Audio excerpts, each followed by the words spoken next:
વડોદરામાં ધાર્મિક દોષ નિવારણના નામે બ્યુટી પાર્લર સંચાલિકા સાથે લાખોની ઠગાઈ। વડોદરા શહેરના વાડી પોલીસ સ્ટેશનની હદમાં આસ્થા અને અંધશ્રદ્ધાના ઓથા હેઠળ ઠગાઈની એક ચોંકાવનારી ઘટના પ્રકાશમાં આવી છે। અહીં 3 અજ્ઞાત મહિલાઓએ માતાજીના આશીર્વાદ મેળવવાની અને દોષ નિવારણ કરવાની વાતોમાં એક બ્યુટી પાર્લરના સંચાલિકાને ફસાવી દીધા હતા। આ ત્રણેય મહિલાઓ સંચાલિકાને વાતોમાં ભોળવી સોનાનું કિંમતી મંગળસૂત્ર અને રોકડ રકમ પડાવી ઘટના સ્થળેથી ફરાર થઈ ગઈ હતી। આ સમગ્ર ગુનાહિત ઘટના પાર્લરમાં લાગેલા સીસીટીવી કેમેરામાં કેદ થઈ ગઈ છે। મળતી માહિતી મુજબ બ્યુટી પાર્લરમાં પ્રવેશેલી 3 મહિલાઓએ સંચાલિકા સાથે ધાર્મિક વાતો શરૂ કરી તેમને ગ્રહ દોષ દૂર કરવાનો દાવો કર્યો હતો। મહિલાઓની વાતોમાં આવી ગયેલી સંચાલિકા કંઈ સમજે તે પૂર્વે જ આ ભેજાબાજ ટોળકી અંદાજે 1.5 થી 2 તોલા વજનનું સોનાનું મંગળસૂત્ર અને આશરે ₹3500 થી 4000ની રોકડ રકમ સેરવી ને નવદોહિયારા થઈ ગઈ હતી। સામાન્ય નાગરિકોની ધાર્મિક લાગણીઓ અને અંધશ્રદ્ધાનો લાભ ઉઠાવીને આચરવામાં આવેલી આ લૂંટને કારણે સ્થાનિક વેપારી આલમમાં ભારે ચકચાર મચી ગઈ છે। આ છેતરપિંડી અંગે ભોગ બનનાર મહિલાઓને તુરંત સ્થાનિક પોલીસનો સંપર્ક કર્યો હતો। વાડી પોલીસ ઘટના સંદર્ભે ગુનો નોંધી કાયદેસરની તપાસનો ધમધમાટ શરૂ કર્યો છે। પોલીસ વહીવટી તંત્ર દ્વારા બ્યુટી પાર્લરમાંથી પ્રાપ્ત થયેલા સીસીટીવી ફૂટેજના આધારે ત્રણેય શંકાસ્પદ મહિલાઓની ઓળખ પ્રસ્થાપિત કરવા અને તેમને ઝડપી પાડવા માટે ચક્રો ગતિમાન કરવામાં આવ્યા છે।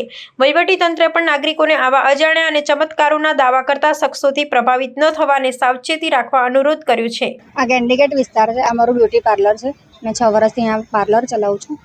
મેં પાર્લર આવી ત્યાર પછી તરત જ મારી પાછળ 3 બહેનો આવી અને એમણે આજુબાજુ ઇન્ક્વાયરી કરી કે પાર્લરવાળા બેન ક્યાં છે। હું સામે હતી અને ત્યાંથી પછી હું કે હા હું જ છું। હું અંદર ગઈ, મારા ગયા પછી 10 મિનિટ પછી પેલી બહેનો અંદર આવી સામે પાણી પીને અને પછી મને પહેલાં તો પાર્લરની જ વાતો કરી એમણે કે તમે મેકઅપ કરો છો। આ મારા 2 બેન છે ને એમને ત્યાં 25 વર્ષે બાબો આવ્યો છે એવું કે તો એમને ત્યાં અમારે યજ્ઞ કરાવવાનો છે, તો યજ્ઞ માટે તૈયાર થવાનું છે। મેકઅપ કરશો? મેં કીધું હા કરીશ। કેટલા લેશો? બધે પ્રશ્ન કર્યો એમણે, અમે એને આન્સર આપ્યા તો કે સારું, તો હમણાં હું છે ને 2 જણને લઈને આવીશ વેક્સ અને ફેશિયલ માટે અને એમને જ કે મેકઅપ પણ કરવાનો છે। મેં કીધું કંઈ વાંધો નહીં।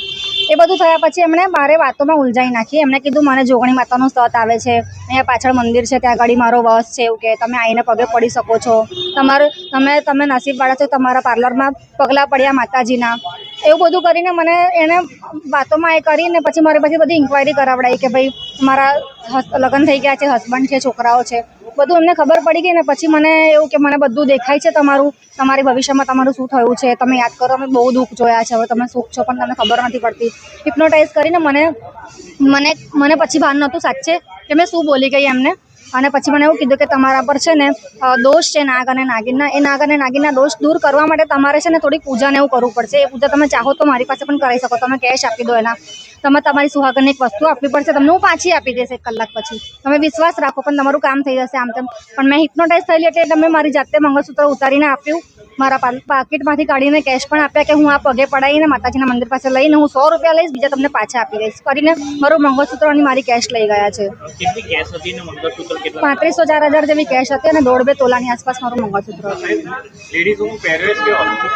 સાડી પહેરેલી હતી, ત્રણેય સાડી પહેરી હતી, પણ જે માતાજી આવે છે એ લોકોને એમનો ફેસ બરોબર યાદ છે, ગોલ થોડા બોડીમાં હતા અને ગ્રીન કલરની સાડી પહેરી હતી। એક બેને મરૂન કલરની સાડી પહેરી હતી અને એક ત્રીજા બેને છે ને કંઈ રામા કલરની સાડી પહેરી હતી। પોલીસ ફરિયાદ કરી છે, મેં FIR કરાવી આવી છું। મેં હેતલ હિતેશ ચવાણ।